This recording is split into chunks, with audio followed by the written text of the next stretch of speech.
Hello guys, welcome back to my channel. അപ്പോൾ ഇന്നത്തെ video എന്താണെന്ന് വെച്ചാൽ നമുക്കൊരു പൗച്ച് ഉണ്ടാക്കണം. അപ്പോൾ പൗച്ചിലേക്ക് കിടക്കുന്ന മുമ്പ് എല്ലാവരും ലൈക്ക് ചെയ്യണം, ഷെയർ ചെയ്യണം, സബ്സ്ക്രൈബ് ചെയ്യണം. അപ്പോൾ നമുക്ക് വീഡിയോയിലേക്ക് കിടക്കാം. പൗച്ച് ഉണ്ടാക്കുന്ന വേണ്ട സാധനങ്ങൾ എന്താണെന്ന് വെച്ചാൽ ഒരു ക്ലിയർ ടാപ്പ്, നോർമൽ സെല്ലോടൊപ്പം ക്ലിയർ ടാപ്പ് വേണം. പിന്നെ നമുക്ക് മെഷർ ചെയ്യാനൊരു സ്കെയിൽ വേണം. പിന്നെ ഒരു ബ്ലേഡ് വേണം. ബ്ലേഡ് തന്നെ വേണമെന്നില്ല കേട്ടോ, കത്തിരിക്കാൻ. പിന്നെ ഒരു സ്കെച്ചോ പെന്ന് എന്തെങ്കിലുമൊക്കെ വേണം. പിന്നെ ഇതാണ് നമ്മൾ മെയിനായിട്ട്. ഇതെന്താണെന്ന് വെച്ചാൽ നമ്മൾ ദുബായിലൊക്കെ പോകുമ്പോൾ കിട്ടുമല്ലോ, മിഠായി വാങ്ങുമ്പോൾ കിട്ടുമല്ലോ, അതിൻ്റെ നീല കവറ്. അപ്പോൾ ആ കവറാണിത്. അപ്പോൾ കവറാണ് നമുക്ക് വേണ്ടത്. അപ്പോൾ നമുക്കിതെങ്ങനെ ഉണ്ടാക്കാൻ നോക്കാം കേട്ടോ. അപ്പോൾ ഗൈസ്, നമുക്ക് ആദ്യം ചെയ്യേണ്ടത് വെച്ചാൽ ഇതെടുക്കുക. എന്നിട്ട് ഇത് അതിലേക്ക് മെഷർ ചെയ്യാം കേട്ടോ.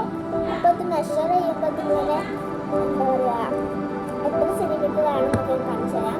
നമുക്ക് സ്കെയിലും സ്കെച്ച് അത് എടുക്കാം കേട്ടോ. അങ്ങനെ മെഷർ ചെയ്തിട്ട് കാണിക്കാം.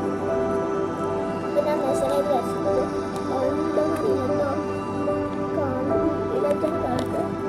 ഈ ഒരു ഭാഗത്തിൽ വേറെ അപ്പോൾ ഈ ഒരു ഇവിടുന്നാണ് തുടങ്ങിയിരിക്കുന്നത് മെഷർ ചെയ്യാൻ. അതിവിടെ നമ്മൾ ഇങ്ങനെ ക്ലോസ് ചെയ്യുന്ന ഭാഗമാണല്ലോ, അത് കൂട്ടാൻ വേണം. ഇത് നമുക്കൊരു കട്ട് ചെയ്തെടുക്കാം. അപ്പോൾ ഞാൻ ഇവിടെ കത്രികകൊണ്ടാണ് മുറിക്കുന്നത്. അത് കട്ട് ചെയ്തിട്ടുണ്ട്. എല്ലാവർക്കും മനസ്സിലാവും ഇത് വരുന്നത്. അപ്പോൾ നമുക്ക് ഈ ഒരു ഓപ്പണായ ഭാഗത്ത് ഈ സെല്ലോടാപ്പ് വെച്ച് കവർ ചെയ്യാം. ഞാൻ പിടിച്ചിട്ട് കട്ട് കേട്ടോ.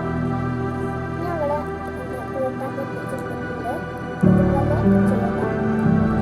അതിനുശേഷം നമുക്ക് ഈ രണ്ട് സൈഡ് കട്ട് ചെയ്യണം. കട്ട് ചെയ്തിട്ട് കാണിച്ചു തരാം.